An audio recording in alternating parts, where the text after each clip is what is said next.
Hello everyone, today's topic is subject verb agreement.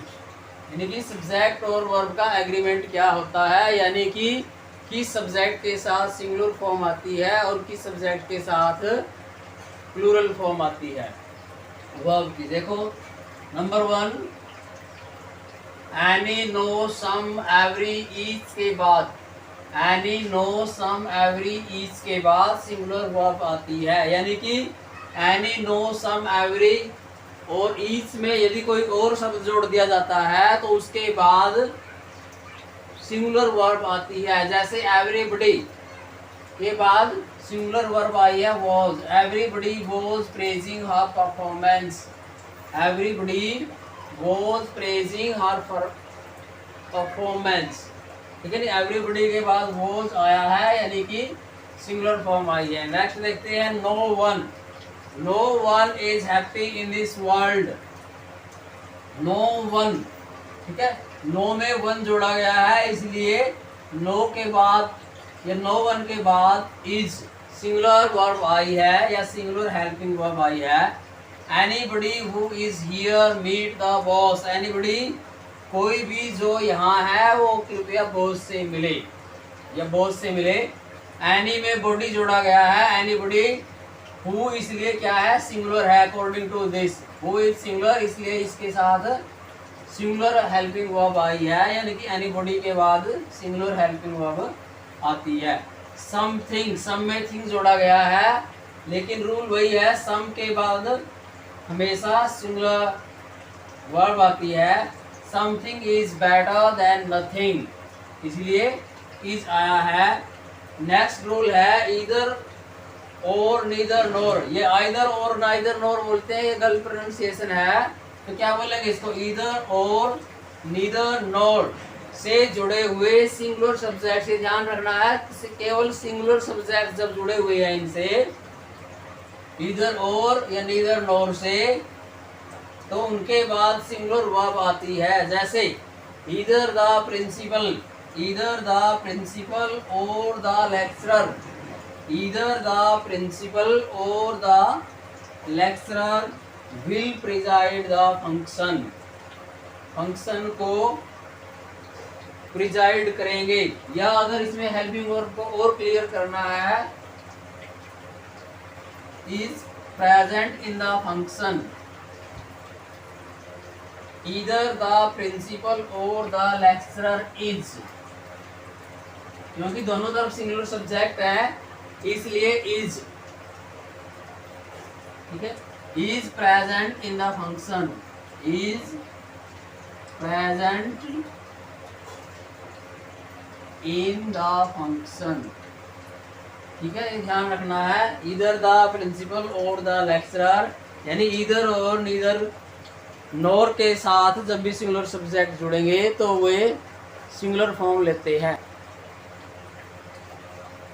Next, either और neither नोर के बाद यदि सब्जेक्ट्स, ईदर और नीदर नोर के बाद यदि subjects differ in number and person है, यानी कि जो सब्जेक्ट हैं उनके नंबर यानी कि सिंगुलर प्लूरल अलग अलग हैं, या वे पर्सन अलग अलग हैं, फर्स्ट सेकंड थर्ड अलग अलग पर्सन से है, तो वर्ब जो है नियरेस्ट वन से एग्री होती है। जो वर्ब है उस सेंटेंस में, तो वो नियरेस्ट वन से एग्री होती है। जैसे neither the principal nor the teachers.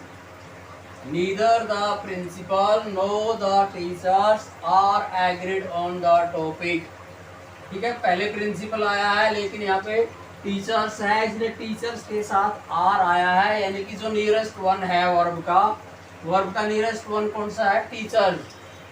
जो उसके बिल्कुल बाद है या उसके पहले है तो वो नियरेस्ट वन माना जाता है। The teachers are agreed on the topic, इसलिए इसमें टीचर्स के साथ नियरेस्ट वन के आधार पर आर आया है।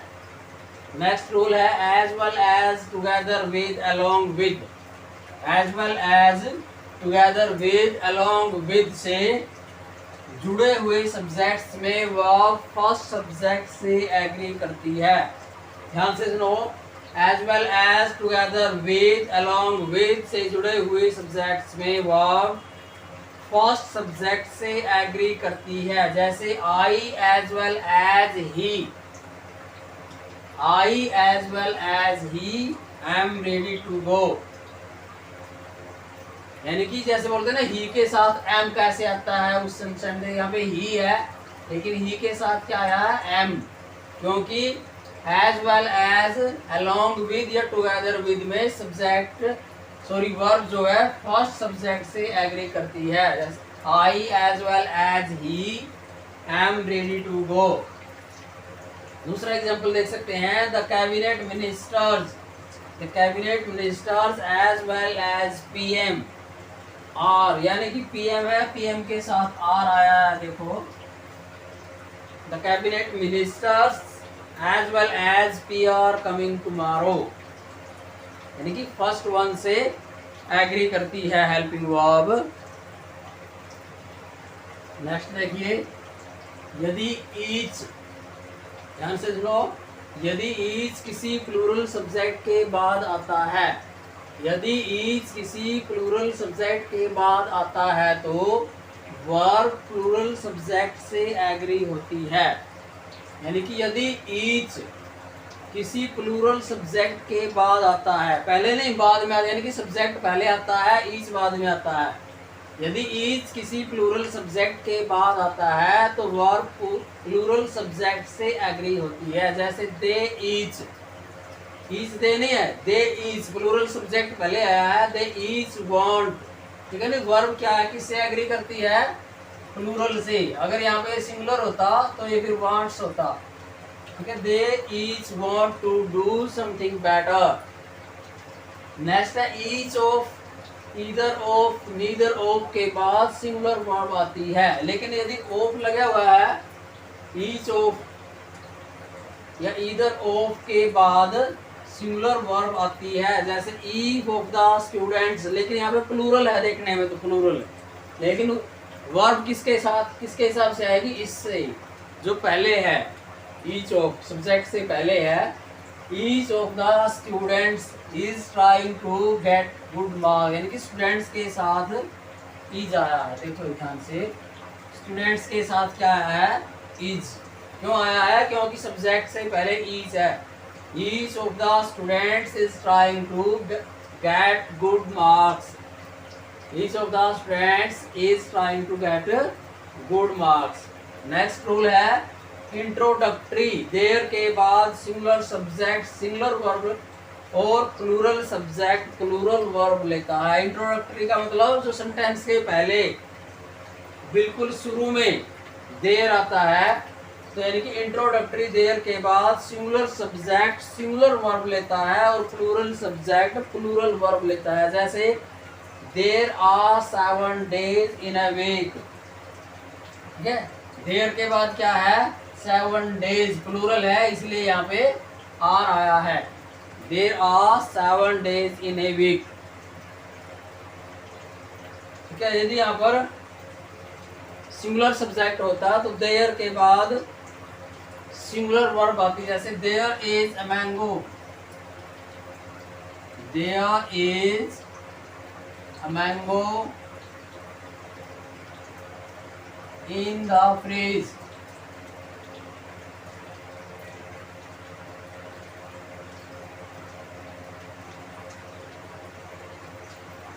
There is a mango in the fridge, ठीक है। ये ध्यान रखना है बिल्कुल। नेक्स्ट देखते हैं, किसी संख्या के बाद प्लूरल नाउन है तो वर्ब सिंगुलर आती है।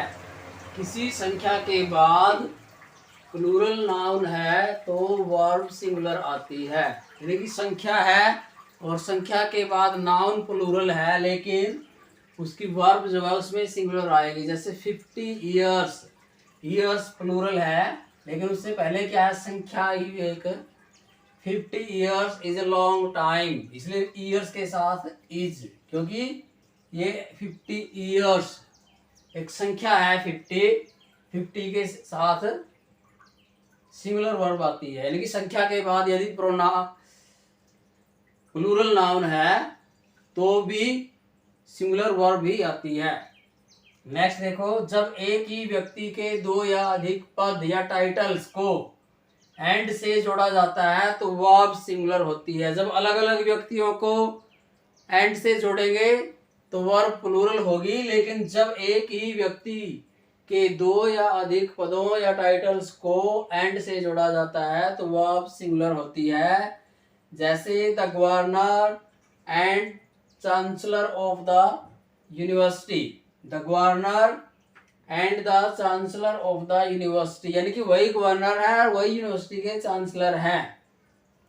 एक ही व्यक्ति के दो पद हैं तो वर्ब उसमें सिंगुलर आती है, जैसा कि इसमें हैज आया है। The governor and the chancellor of the university has given his consent to this. Next rule, single unit के बाद सिंगुलर वर्ब आती है। कुछ ऐसे शब्द होते हैं जो होते तो है प्लूरल, लेकिन वो एक सिंगल यूनिट होती है, इसलिए उनके बाद सिंगुलर वर्ब आती है।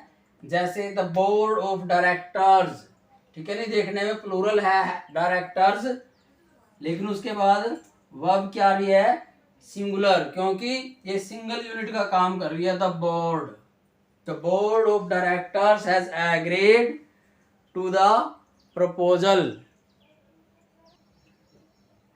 नेक्स्ट रूल है a good deal of, a great deal of, a lot of, plenty of, most of, some of के बाद जो भी सब्जेक्ट आता है वह अब उससे ही एग्री करती है। दोबारा देखो, a good deal of, a great deal of, a lot of, plenty of, most of, some of के बाद जो भी सब्जेक्ट आता है वह अब उससे ही एग्री करती है। जैसे some of the music was superb, music में एक वचन की सेंस है तो वॉज आया है इसलिए म्यूजिक के साथ।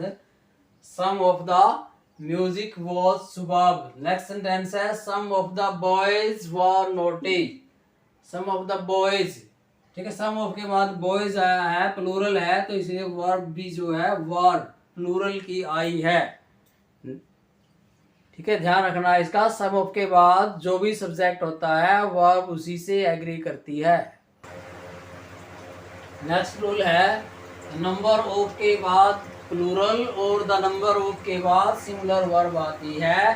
ध्यान से सुनो, ए नंबर ऑफ के बाद प्लूरल और द नंबर ऑफ के बाद सिंगुलर वर्ब आती है। जैसे a number of the students, a number of the students were present in the class, a number of students plural है तो plural के साथ were, इससे पहले क्या है, नंबर ऑफ है, ध्यान रखना है, और द नंबर के साथ the number of students in the class is very low. ठीक है, दोनों में स्टूडेंट्स प्लूरल है, इसमें भी प्लूरल है और इसमें भी प्लूरल है, लेकिन इसमें सिंगुलर वर्ब आई है, ऊपर वाले में प्लूरल आई है, क्योंकि ऊपर वाले में ए नंबर ऑफ है और नीचे वाले में द नंबर ऑफ है। ठीक है, इसलिए ए नंबर ऑफ के साथ प्लूरल वर्ब आती है और द नंबर ऑफ के साथ सिंगुलर वर्ब आती है।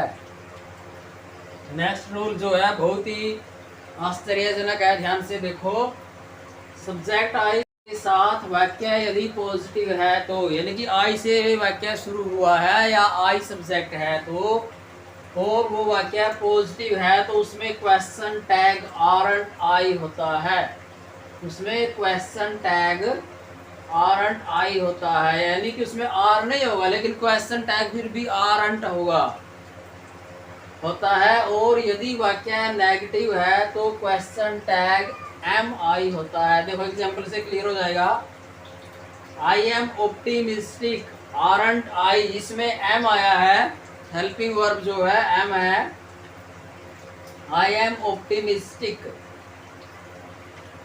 ऑप्टिमिस्ट,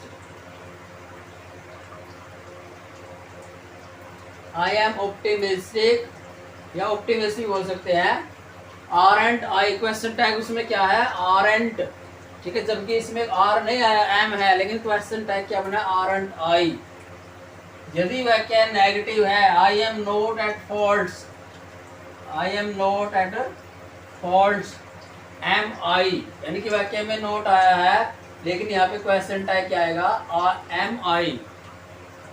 देखो यहाँ भी एम है, यहाँ भी एम है, लेकिन ऊपर वाले वाक्य में भी एम है लेकिन उसका क्वेश्चन टैग क्या बना है, आर एंड आई। ठीक है, क्लियर है।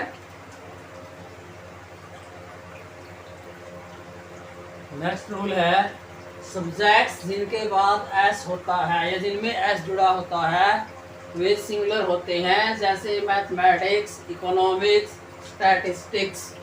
ठीक है, देखने में ये प्लूरल लगते हैं लेकिन वास्तव में क्या है, ये सिंगुलर होते हैं। इसी तरह से कुछ बीमारियां हैं, कुछ बीमारियों के नाम जैसे कि मीजल्स, देखने में प्लूरल है लेकिन सिंगुलर मानी जाएगी। मम्स प्लूरल है, देखने में ऐसा लगा हुआ है लेकिन सिंगुलर हुआ सिंगल्स। ठीक है, ऐसा लगा हुआ लास्ट में लेकिन प्लूरल नहीं है, सिंगुलर माना जाएगा। यदि ये वीडियो आपको अच्छी लगी है तो इसे लाइक शेयर और चैनल को सब्सक्राइब करें। थैंक्स।